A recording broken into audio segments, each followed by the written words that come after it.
Welcome to the basement, my friends. I am so glad you joined us. I am so glad you are here. We're going to have some fun down here. It's like Dan Campbell says, it's about to be fun, man. It's about to be fun. First of all, I'm going to give you some assurances. This really is in my basement, as it says right there. This is not some studio or some set somewhere. Just on the other side of that wall over there is my garage with like filthy, crappy sporting equipment. And over behind that wall, we have my bar. So that's where you and I are hanging out, right between sports and booze. That's the sweet spot. I want to introduce my co-host. That is the Ultimate Warrior. That's the man. That's my favorite athlete of all time. He is surrounded by all sorts of luminaries from around the 1990, 1991 era. That is Nicole Eggert from Charles in Charge. That's Henry Hill, Karen, and the rest of these people you can figure out on your own. If you get sick of looking at my mug, just look at theirs, and I'll talk sports, and we'll have all kinds of fun. Also, check this out. Watch this. Look at this camera up here. Bam! Go to it. See? We got all kinds of fun, I promise you. We got a basketball hoop. Watch this. First on the pressure shot. This is an omen for the show. Banked off the glass. Boom! We got darts. We have a stationary bike, not naming the brand over there, that I will actually incorporate into the segments, into the bits that we do. I promise you, this is not going to be boring. And this is show number 1, and you are here, and I love you. I want to kiss you right on the lips. But first, I promise to bring you in this show all the things that I love, some of the things that I hate, and a lot of the things that I find hilarious. And guess how we start each and every show? With what I love, what I hate, and what's hilarious. Roll it.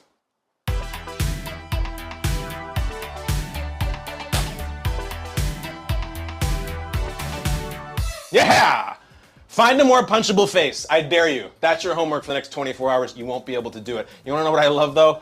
Oh, baby, how do I love NFL Prediction Week? It's so fun. We are right in the eye of the storm right now. We have kickoff in a couple of days. Bills versus Rams. A lot more on that later from one of the central characters.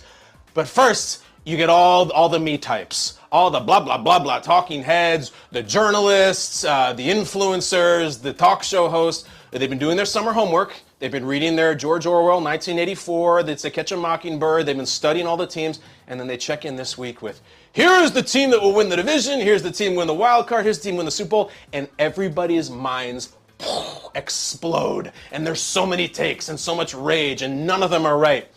But I'm really excited about a few people I want to call out, because everybody's got their dumb predictions, and so maybe they're right, maybe they're wrong, who cares?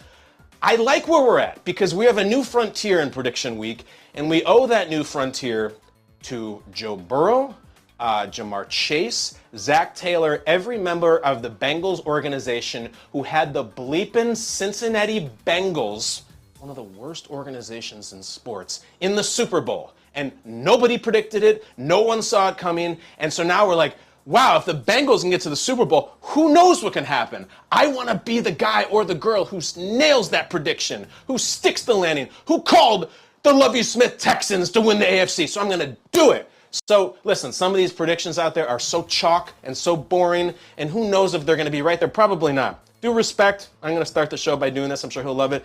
Peter Strega on Good Morning Football this morning comes out and says, well, in the NFC, I got the Bucks, the Packers, the Eagles, and the Rams. And I was falling asleep at the table. I love Peter. Peter knows football and stuff. Maybe he'll be right. But there was just no foresight. And Peter's going to hate me for that. We'll have to take it up later. But let me call out some people who did have it. First of all, Peter King has been in this since before I was born, before you were born. He likes the Saints. I don't like him at all, but he thinks the Saints are just going to run away with this, the number 1 seed in the NFC. I guess he implicitly trusts Jameis Winston. I don't. I think he's pound for pound one of the most entertaining athletes we have in any sport, Jameis. It is always a show. Often that show is a snuff film or a car accident, but it's always a show. You can do those videos. You know, they used to do reaction videos of people like, a video of someone watching a video and just the shock value of them. I would watch videos of people watching Jameis Winston play football, but that's because most of the time it ends in some sort of catastrophe. I don't like the Saints, but I like that Peter King picked the Saints. You want to know who another hero is? Jamie Erdahl. Jamie Erdahl, formerly of CBS, now of the NFL Network, and a very, very close coworker of mine. Check out what Erdahl did. She showed up jacking out of her cleats. This is a former college softball player. She's ripping that thing and bat flipping him. Erdahl has no Packers in the playoffs, not even a wild card. That's pretty good. That's when you just light the cigarette, walk on, say, man, I feel proud of how bold I was today. She didn't stop. She lit another cigarette, poured herself a glass of wine, made a sandwich, turned on the TV, and said, I also don't have the Chiefs in the playoffs. I love it. Okay? That's your pick. As I said, no one picked the Bengals last year. They would have been looked at as idiots if they picked them to even be in the playoffs, let alone win the division, let alone win the AFC. Jamie Erdahl went with both of them. Let's keep going.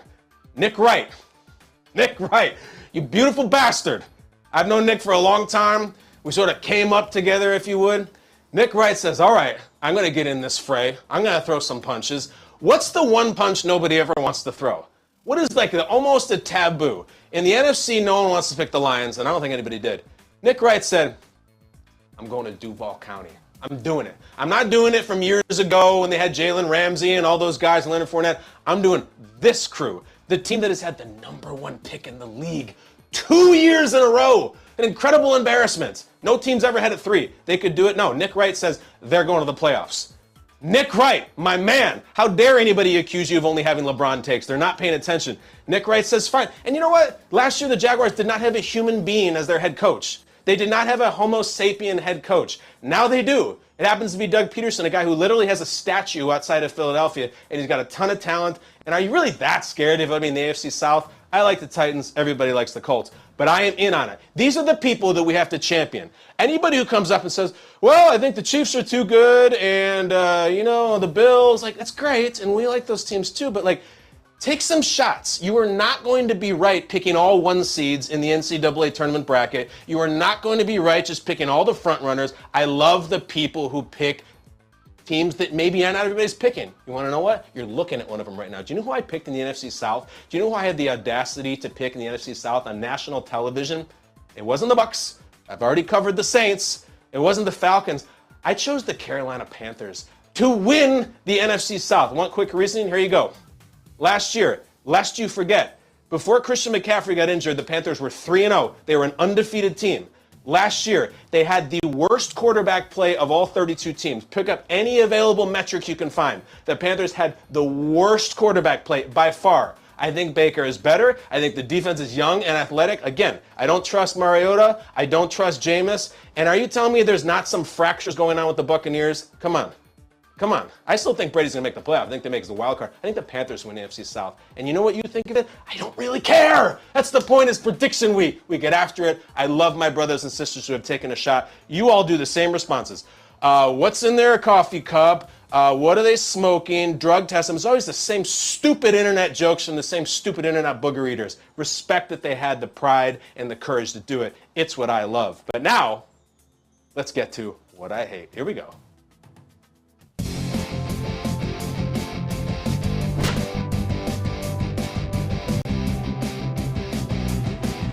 All right, I lied. Another what I love an NFL schedule flex. I just love it when Roger Goodell says, no, can I work in? And he takes the barbell and goes, boom, get out of here. Texans, Jaguars, week 12. I want Packers, Cardinals, or whatever the hell. It is such a power move. Of all the power that man has, I love when he flexes the schedule. But here's what I hate. Right here, Cobra Kai, all that. Badges, I got the black thing on, strike first, no mercy. I strike first on, I wish they could flex a week 1 game. A week 1 game. What do I want to flex? All due respect to Russell Wilson returning back to Seattle, which is a cool story and everything. I want them to flex Browns-Panthers into prime time. Browns-Panthers. Baker Mayfield against the Browns. This is the game, guys. I don't know if I'm going to like a game on the schedule all season. Never mind week 1. It is going to be sitting there buried in the 1 o'clock early window. And when Scott Hansen goes to the Octo Box, it's going to be the lower right corner. And that is a shame. I wish we could take this thing Sunday night, Monday, even late afternoon on Sunday. It's not. It's buried. I love this game. I don't know if there's a player in the league that is more hashtag chip on the shoulder, driven, fueled, whatever, than Baker Mayfield. And just think about the thick Shakespearean drama of this. What are the odds? The guy Mike North who makes the schedule for the NFL, he wasn't supposed to know that Browns-Panthers was going to mean anything. It means everything. Baker Mayfield, again, who was the whole college thing, he was too short, had to catch on, had to walk on, overlooked in the draft, worked his way to the #1 pick, and now he gets kicked out of Cleveland and has to look at them and say, you got rid of me.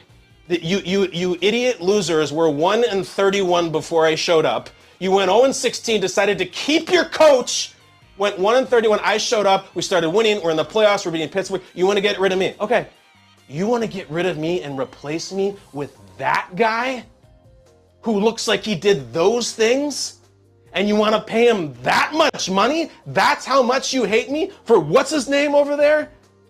For that much money? I mean, I can't even imagine. Like, the passion. I'm unapologetically rooting for Baker Mayfield in this. And not just because I picked the Panthers to win the South. I hope he takes that ball, puts it in every orifice of the Browns organization. Absolutely. You can quote me on that. Baker Mayfield's been in some huge games in college. He's been in a couple of huge games in the pros, too. And he's also got T-shirts. T-shirts! Let me get to the T-shirt. It's not even on the screen. That's me and the gi. He's been in, I think this is a top 5 game for Baker Mayfield of his life. Take a couple of those college games, take the 2 playoff games, and then week 1 against the Cleveland Browns. This is not something that SB Nation Panthers made, whoever in keeppounding.com. Baker put that together. He's doing it. I'm off the leash. I'm no longer chained in the dog pound with the Browns. And I'll tell you what, Myles Garrett, who gets real cheeky and has got big personality, he's got takes, and he's an interesting guy, he should show up to the stadium, road game, with a leash. With a leash. No, buddy. You're going back on the leash. And I'll tell you what, it should be one of those retractable leashes with the blue bag of crap on the bottom that you can just pull out and bag up Baker's fumbles or interceptions that he's going to cause. It's so good. So good. And I'll tell you something. The Browns have to win this game.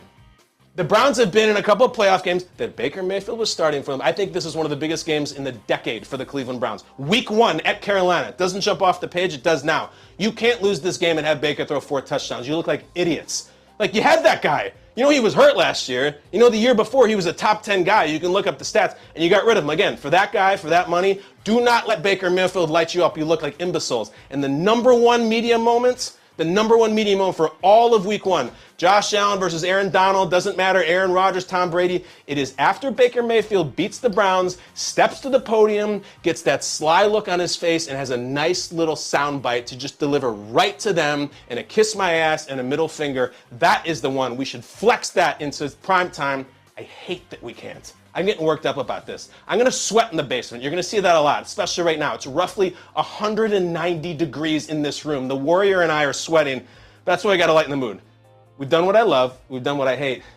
Let's say you do what's hilarious with me. Let's go.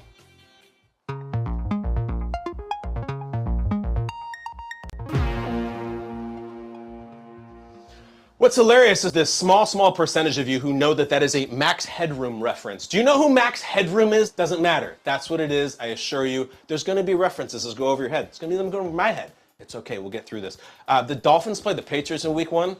I like the game. There's a lot of heat on the Dolphins right now.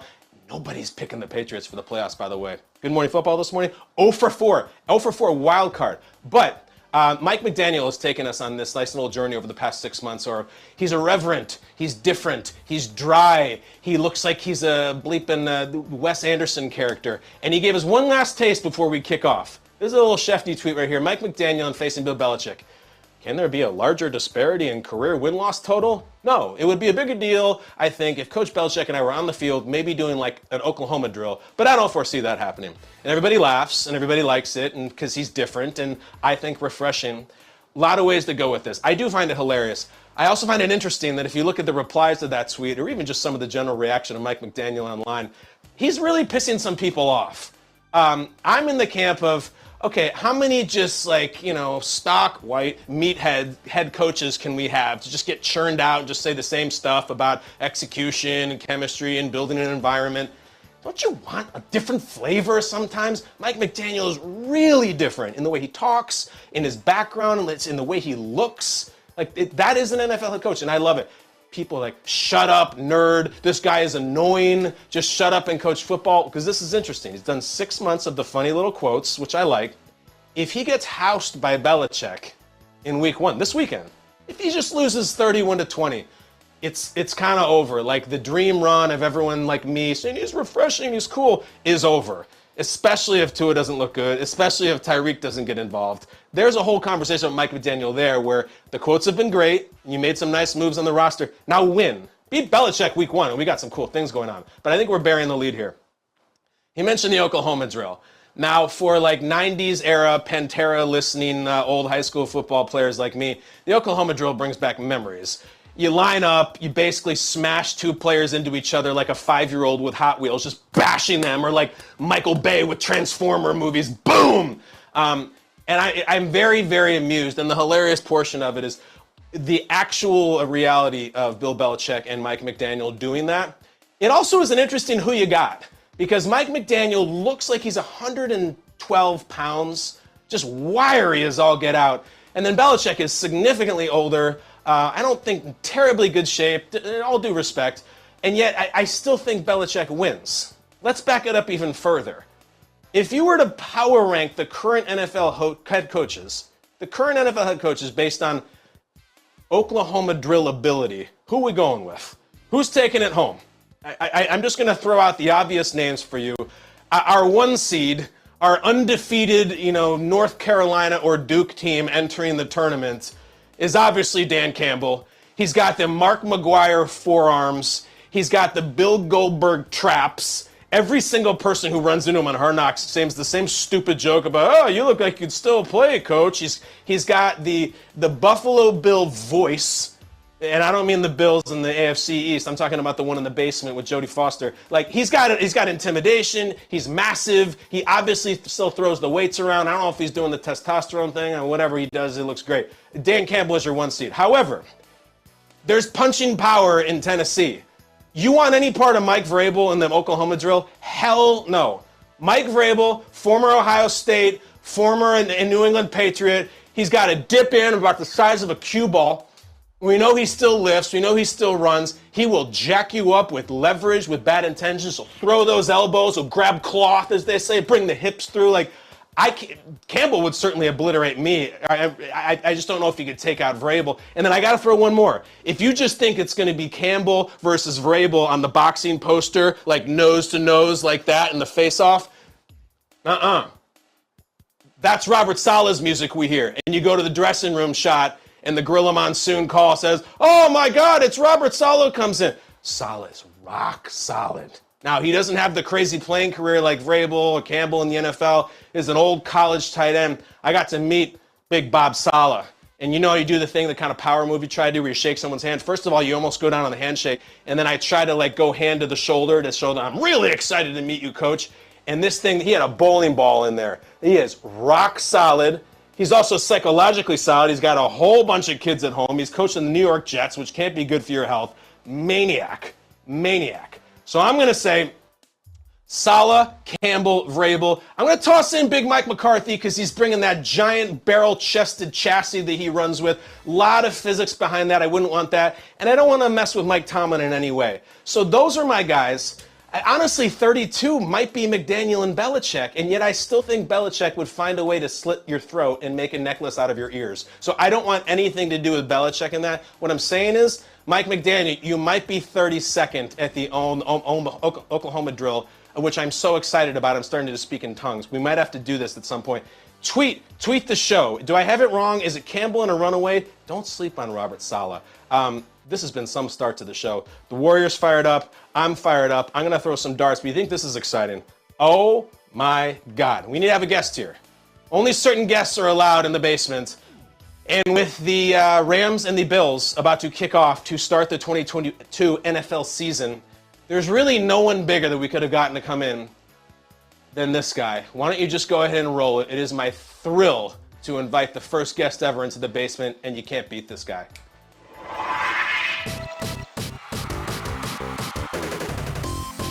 And here he is, the pride of Fireball, the governor of New York, our guy, Josh Allen. Welcome to the basement, bud. Thank you for having me on, Kyle. I love the animation. I'm looking forward to it. We've been waiting for months for this, dude. We've been waiting for years for this. I have to set the table right off with a simple question. Off the field, on the field, how's life? Life's good. I'm moving right now. I'm actually in the basement, just like the name of the podcast here. Moving in, so there's nothing on the walls. Eventually, I'll have some cool-looking pictures back there. But for now, just trying to get settled in before season starts and turn on my focus towards football.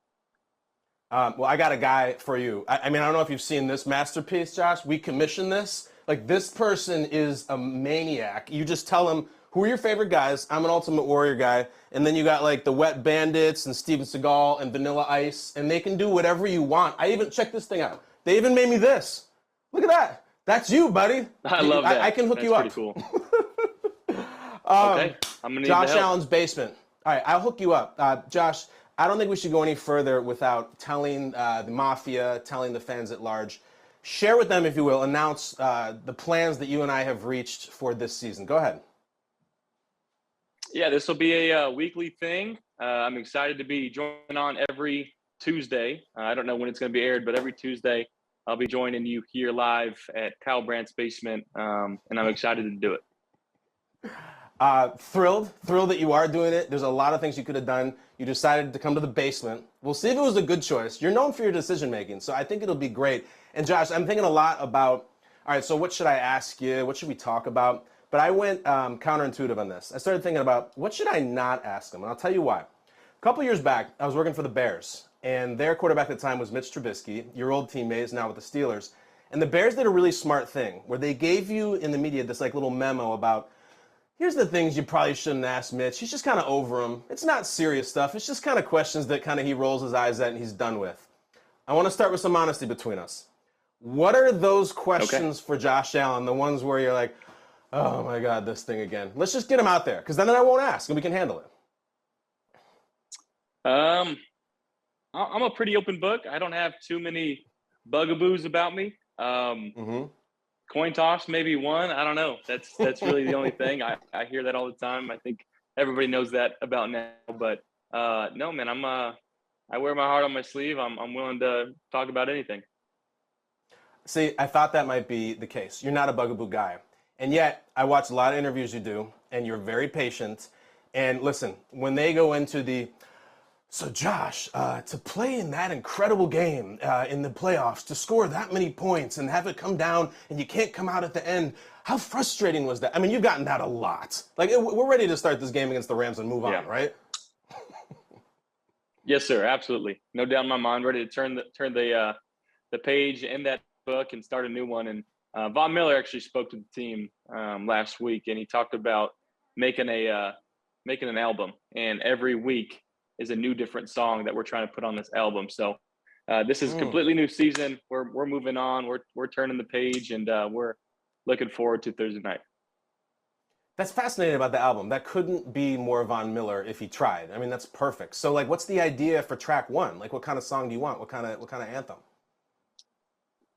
Yeah, the thing is, most people have in their albums now intros, and you kind of skip those. Yeah. We don't want to skip this one. We want this one to play out. So the album's going to be set really on that first track. So we got to go out there, put our best foot forward, try to win a football game.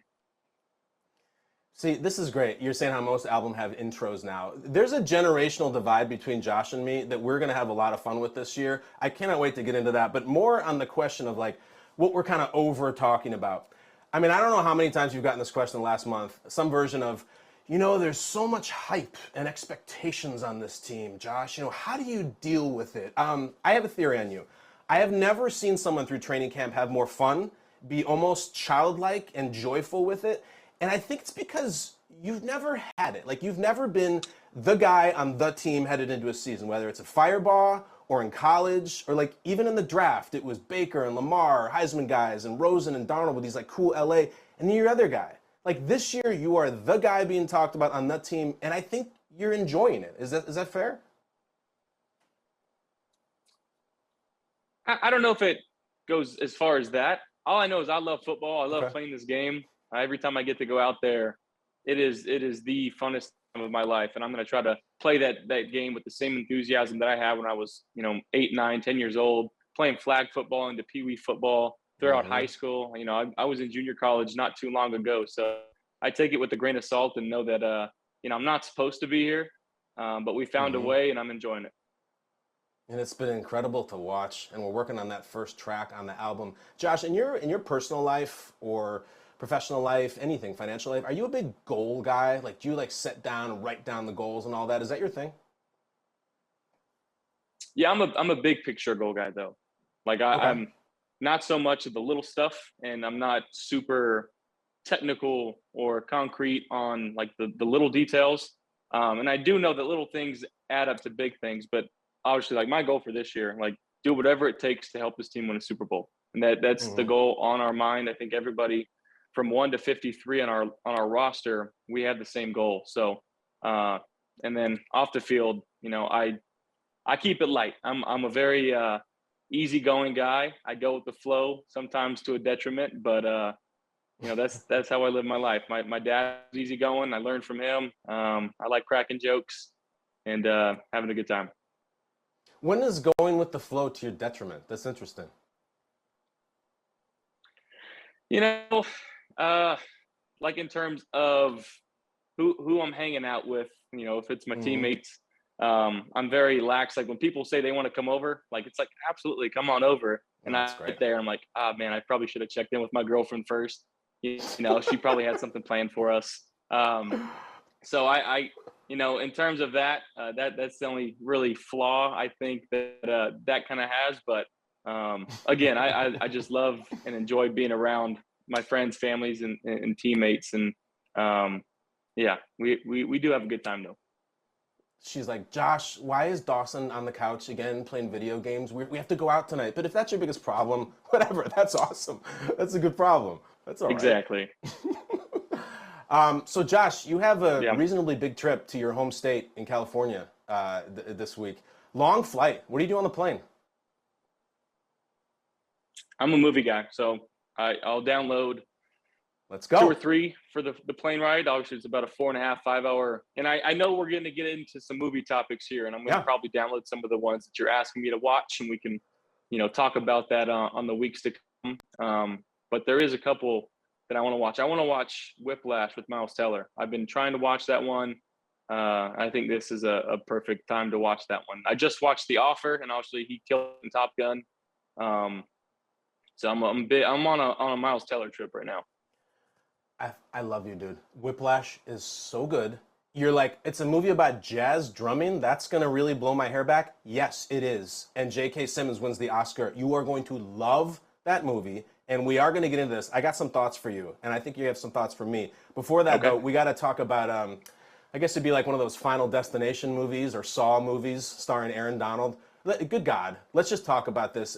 When I watch the guy, I'm reminded of like those maniacs in Spain who run from the bulls. Like, what is it like for you? You're going to have to play against them. What's it like for you to watch Aaron Donald tape?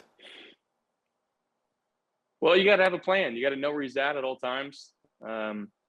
Whether it's sliding protection to him or getting extra hands on him with a running back or a tight end. He's a nuisance, man. He just doesn't stop. And the thing about watching their tape, most D linemen, they rotate in and out. He's like always in the game. Rarely does he come out.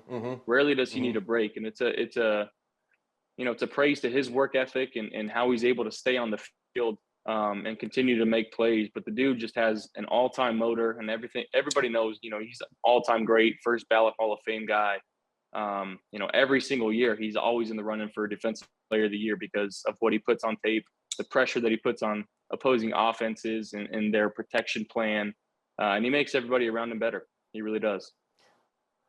I am so excited to watch you play against them. And I know it's the Bills versus the Rams, but look, I know how you play. I've watched you play a lot of football. You are fearless. And he's going to do the Aaron Donald thing where he comes in and tries to eat your soul. And you're going to do the Josh Allen thing where you're like, I'll stiff arm a freight train. I don't care who you are. Like, are you ready for that battle? Because it's coming. You know, you're lying and you love him and they're working. But, like, he's going to find his way through at some point and you're going to have to do your thing. Yeah, and hopefully those are limited, but we know those are going to happen, with a player of his caliber, but getting the ball off on time, putting it where our receivers can get it, trying to wear down maybe early with not getting to me, some quick passes here or there. Can't give away too much of the game plan, but sure. Just, really limiting his impact on the game is what we're trying to do. Tell me this, if the look is right and you got your guy out there, you going to chuck a few over to Jalen Ramsey's side? We'll see. Again, they're pretty talented on defense. Between him, Jalen Ramsey, the addition of Bobby Wagner, and I can name a few more, but they're smart, savvy players. And again, they're the defending Super Bowl champs, and their defense is a big reason why, they hoisted the Lombardi Trophy. So we've got our hands full. We got to find ways to move the ball and score on them. And it's no easy task. Believe me when I say that. I use the word fearless to describe you. And, Brett Favre was fearless, completely fearless, but he's the all-time interception leader. Rodgers is totally fearless too, but he never throws interceptions. Is fearlessness a good thing for a quarterback? Like, where do you come out with that? I'd say so. I think, there's certain times where being fearless is better than understanding, I can't make this throw and finding my check down. But to have that internal belief of I can make every single throw on the field. I see things, as they're happening, as they're unfolding. I've done my preparation that I don't have to be scared about, missing a key from the boundary safety. I know where my eyes are at. I know what they're trying to do on defense, and I can go out there and execute and try to play at a high level because, again, of the preparation throughout the week, practice, allowing our practice squad. And I do believe this today was like our first practice squad moment. Yeah. Getting to see our practice squad offense and defense. I think we've got one of the, if not the best scout team looks in the league. We got guys flying all over the place, trying to make some plays. And in turn, that's only going to make us better. Absolutely. And it's game week and it's go time. Here's what I love about you. You can talk about a key from the boundary safety and get into the deep X's and O's. That's what you do. But I don't think enough people know that you are big into things outside of football and music and entertainment and all that stuff. And we're going to lean into that. A couple things about you and me. We got to have some competition this year between us. We got to up the stakes a little bit and significant age difference. Like, were you born in, are you born in 97, Josh? 96. 96. All right, so close. 96, I was starting my senior high school football season, 96. So significant age difference, and we're going to do that right now with a game that we call Age-Old Questions. Here's the deal. I have a couple public figures from 90s, 2000s era, when you were a little kid or before you were born, and then there's a couple that you're going to show me that I haven't seen that are for your generation, like people who are really big now, blowing up now, and we'll compete to see who can get them the most. You game for this? I'm ready. Let's do it. All right. Days before he takes on Aaron Donald, Josh Allen takes on me in Age-Old Questions. I'm going to show you a celebrity. Think out loud and tell me if you can name this celebrity from way back in the day. Who is this Josh Allen? Who is that? So, first glance, is that Pamela Anderson? That's my guess. You know what? It's a great guess. It is not correct. It's sort of like, okay. Due respect to she's deceased now, but it was kind of like a little bit of a dollar store Pamela Anderson. That's Anna Nicole Smith. Have you ever heard of that person? Okay. I've heard the name, but no chance I could have matched that name to the face. No chance. All right, so before, when you were a little kid in diapers, Anna Nicole Smith was everywhere. She married a billionaire, she was in movies, she had her own reality show. Everybody was talking about her. So you didn't get it, but now you get to turn it on me. Give me somebody, and I promise I haven't seen these. This show has integrity. Give me somebody from your era, and I'll see if I can go up 1-0. Who do you got? I got a couple for you, and I don't think you're going to get them. All right, what do you got? Oh, no. All right, I think I know what show this is from. I never watched this show, but I think that's from that Rugrats show, which was not my show. So I heard there's a character on Rugrats called Tommy Pickles. Is that Tommy Pickles? I don't know. Am I right? That's correct. That's Tommy Pickles? Oh, dude. No. I thought I nailed it. You pump faked me. This is Otto from Rocket Power, one of my favorite cartoons as a kid. So I'm going real young on you. I did a couple. I got my next pick is going to be, I think, easier for you, but it's also along the lines of Otto here. Wait, what the hell's Rocket Power? I've never heard of that. What is that? It's maybe the greatest cartoon of all time. It's a show about four friends, and they're extreme. Like, they skate, they rollerblade, they live on the coast of California, and have a great time. All right, well, if you say it's true, Josh Allen will be looking to show his own rocket power to the Rams this week. But in the meantime, we're over, and you were close. I wasn't even remotely close. Let's give Josh another one. This is someone from my era, age-old questions. Josh, who's that? I don't know the name, but I know what movies he's in. He's in Austin Powers. Go on. He's Mini-Me. Yeah. But I could not give you a name. So All I right, think so you got Mini-Me, but you can't give me the proper name. All right, I wonder if I say it, will you know it? That gentleman's name also passed away. Very morbid segment. Is Vern Troyer. Ring a bell? Mini-Me or Vern Troyer? No. All right, I'm going to give you 0.5 for that. I know this. That's it. That's all I know. Give me one more, and if I get it right, I win. I don't think you're getting this next one. Yes, I am. Okay. Watch. I promise I get it. Guess what? I believe, Alan, I think that is Jimmy Neutron. Let's go! Is that right? Yeah. Jimmy bleeping Neutron for the win. I don't know what show he's in. I don't know what he does, but I've seen that kid before. Are you a big Jimmy Neutron guy? Oh yeah. Again, I'm trying to go young on you because I was just trying to surprise you. But now that I know that next week is going to be a different story. But yes, that is Jimmy Neutron. It was from the show Jimmy Neutron. Great show. There was a movie. The Jimmy Neutron movie was fantastic. But yes, he's a boy genius that just makes all these gadgets and gizmos. Okay.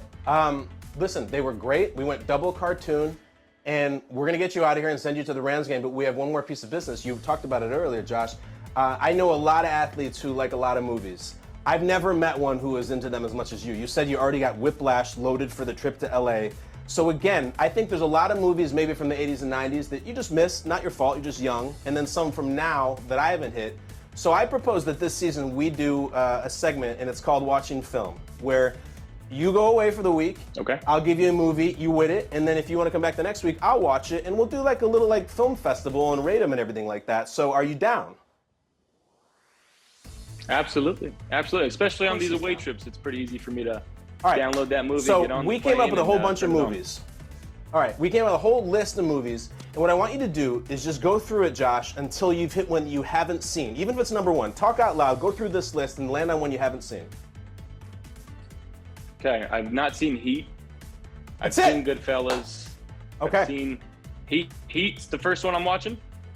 All right, Josh, I am so excited for you that you have not seen Heat. It's going to be one of your favorite movies ever. Watch it on the and it takes place in LA, so it's perfect.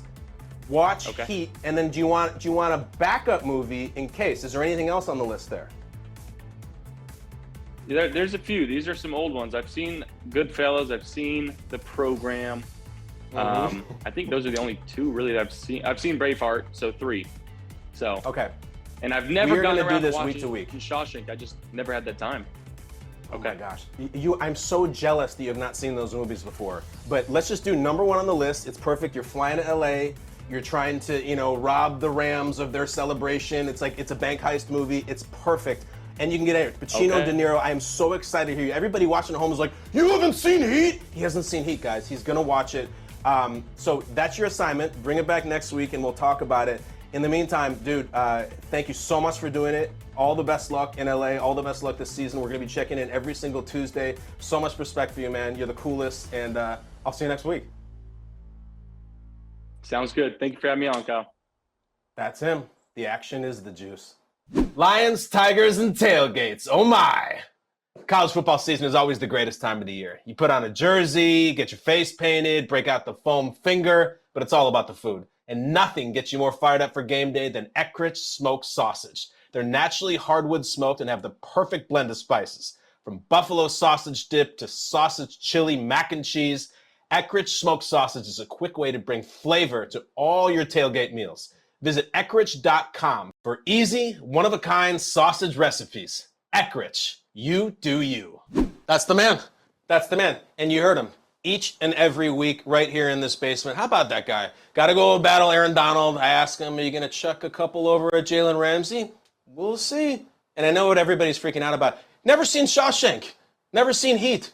Never seen him. Well, he is going to have to crawl through 500 yards of bleep-smelling foulness. I can't even imagine to win the Super Bowl. That's Josh Allen. Every single week he'll be back.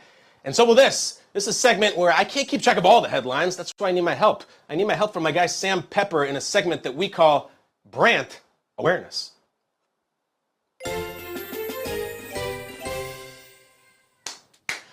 There it is, and there he is, Sam Pepper with the headlines. Sam, when you chose that as your stage name, did you consider anything else?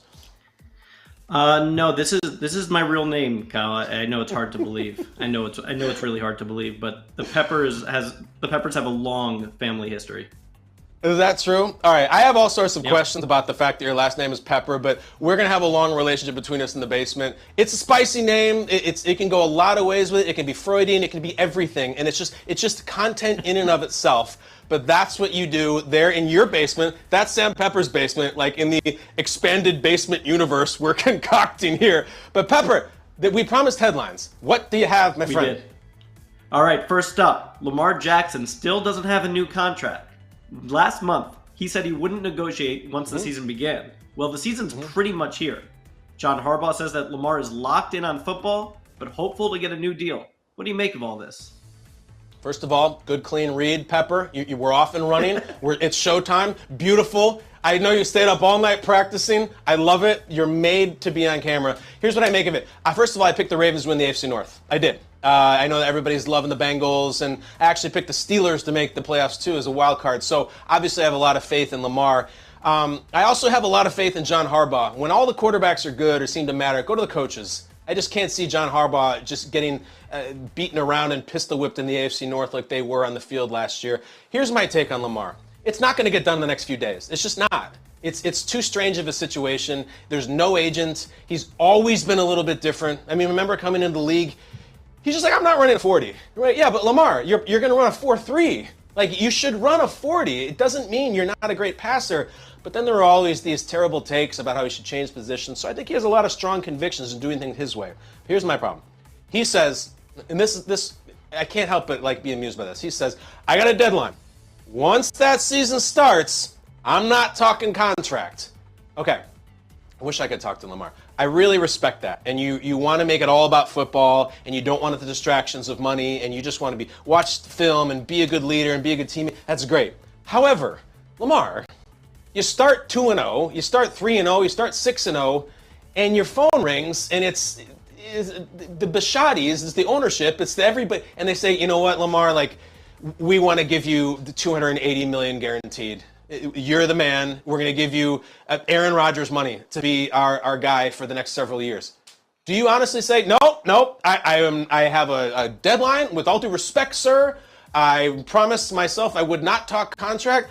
I can't hear you. La, la, la, la, la. No, Lamar, we get it. We respect. We want to give you all the money in the world. We want you to be our quarterback the next 12 years. I'm sorry, sir. I'm going to have to end this call. Like he's talking to someone about his car warranty or something. I have to end this call. I have to watch this Steelers tape. Lamar, I just hope that you're not doing yourself a disservice. Sam, the ex-players get so mad about Lamar and that he should not be playing one snap until they have the huge contract. And he's so different, and I like that he's different, but I don't buy for a second that he would not take the offer. So and everybody who's saying, once the season starts, the offer won't happen. The offer will happen. He has common sense. I think he will take it. I think we'll get there.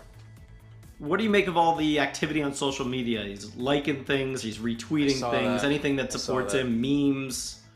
What do you make of all that? The kids these days, Pepper. The kids. I follow Lamar. I watch him anyway. And he does do some funny things. Most of Lamar's retweets are like him doing a laughing emoji at like someone walking into a glass door. Like it's not the most sophisticated stuff, but it's my kind of stuff. So I don't see him doing like these.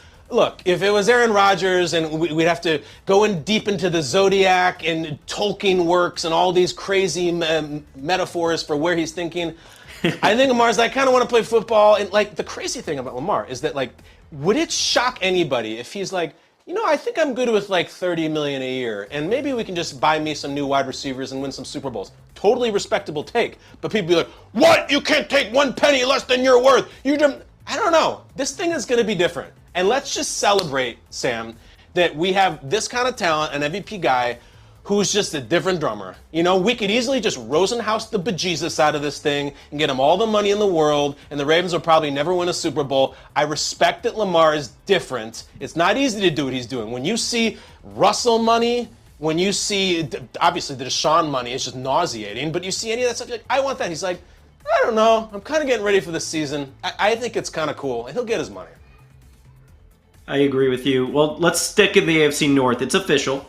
The quarterback battle in Pittsburgh is over. Mike Tomlin announced earlier today that Mitch Trubisky is the Steelers starter over Kenny Pickett and Mason Rudolph. Trubisky also named captain, Kyle. Your thoughts? Yeah.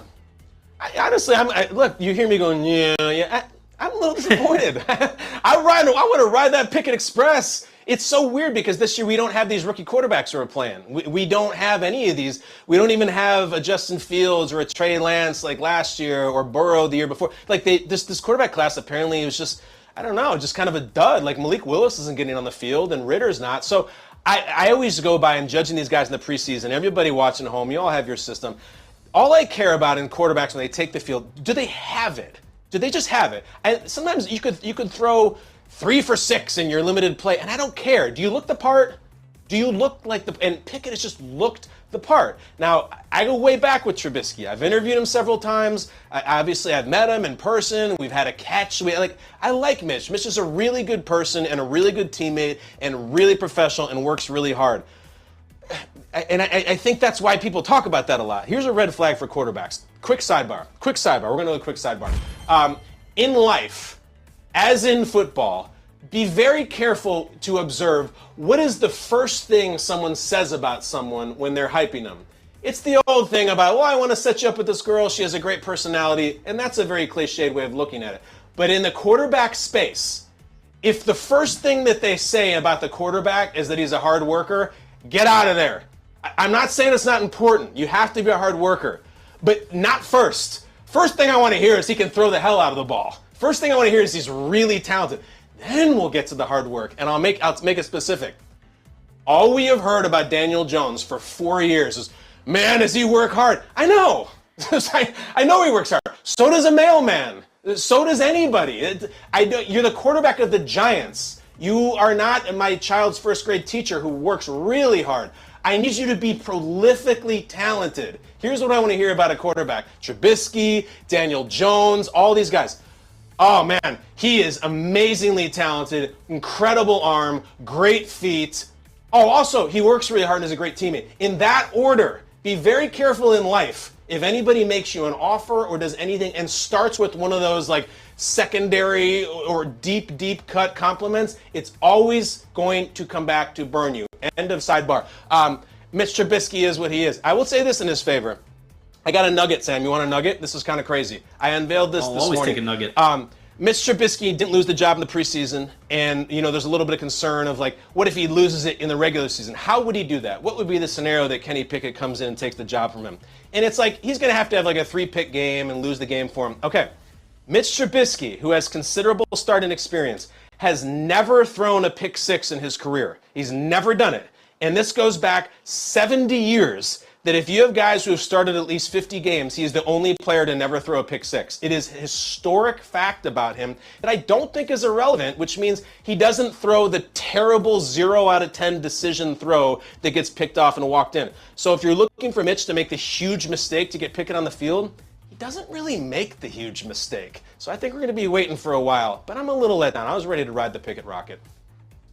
So was I. All right, finally, a topic near and dear to your heart. Top Gun Maverick.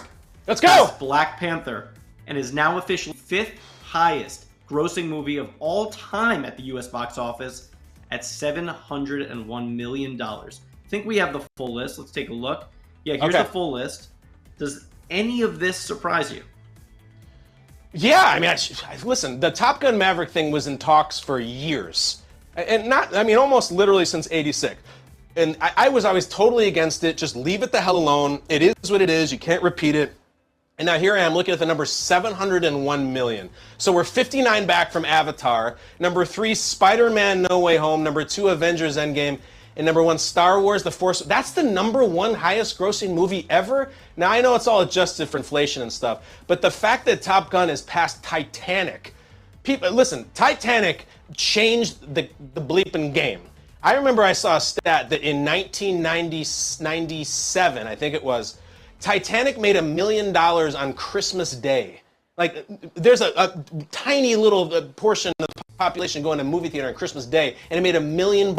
And every girl in the world and all the guys in the world, me, were like obsessed with Leo DiCaprio and kind of in love with him and going back. The fact that it went past that, and also like, people kind of wanted to hate Top Gun Maverick. Like, why did you bring this back? No new ideas, no creativity in Hollywood anymore. And you watch it, and it just cooks. It absolutely cooks. You've seen the other thing, the reason people are going back. By the way, this is a democracy here, Pepper. I've seen the movie twice. I went back a second time. And part of the reason people are going back, there's this amazing internet theory. Have you seen this thing? I'm trying to remember the name of the girl. I don't have it in front of me. But she wrote, I think she was writing on Vulture. And her take, if you haven't heard this, and you've seen the movie probably based on the numbers, is that when Mav is flying that rocket ship in the first act, the one that like almost knocks Ed Harris over, that when he ejects and you see him next and he lands in the diner, that he is actually dead, that he dies in that crash, and all the studies say that you can't survive ejecting at that speed, that the rest of the movie is a death dream. What is it? Allison Wilmore from Vulture. Great. Incredible opinion here. And think about this. The rest of the movie, everything is like beautiful and perfect. And he gets closure with Goose's son. And he meets up with the old girl from back in the past. And they go sailing together in this weird dream sequence. And at the end, she shows up in a Porsche. It's not real. Like, none of it is real. And her take is, that's because it's not real, dummies. He's dead. He's in his weird heaven now. Pepper, are you buying that theory? I'm not totally buying it. I think that's a little high level for Top Gun. The movie was fantastic, though. I feel like I knew that mission in and out by the end of the movie. It was one of the best things I've ever seen. Up all the way, down into the canyon. You got to drop the bomb. First hit it once, hit it again, and then pull up, and you got to pass out. Like, it is like the craziest video game level ever, and I think that's another reason it's there. And the Iceman scene is amazing. You know what, damn it, I'm going to see it 3 times. It's Star Wars The Force Awakens, completely redundant. They take all the same ideas from Episode 4. We're coming for you. What's her name? Rey and Finn and BB-8 and Poe. Hangman and Rooster are coming for your ass, and they got missile lock. Too close for missiles. In fact, we're switching to guns. Let's take them out, Pepper. That's Brandt Awareness. We did it. I'm sweating. Pepper is eloquent as hell. I got all kinds of questions still about his name and places it's taken him. Sam Pepper. Real name. That's it. I want you to tweet the show at KB Basement. You can do it right there. We're going to involve you. We got a hotline you can call. We got tweets you can do. You can be part of this. But before we say goodbye, I mentioned the dartboard. I got a dartboard. How many shows do? And I don't mean some wacky set dressing in the man cave. This is functional. It's not one of those electronic ones either. These are to put your bleeping eye out.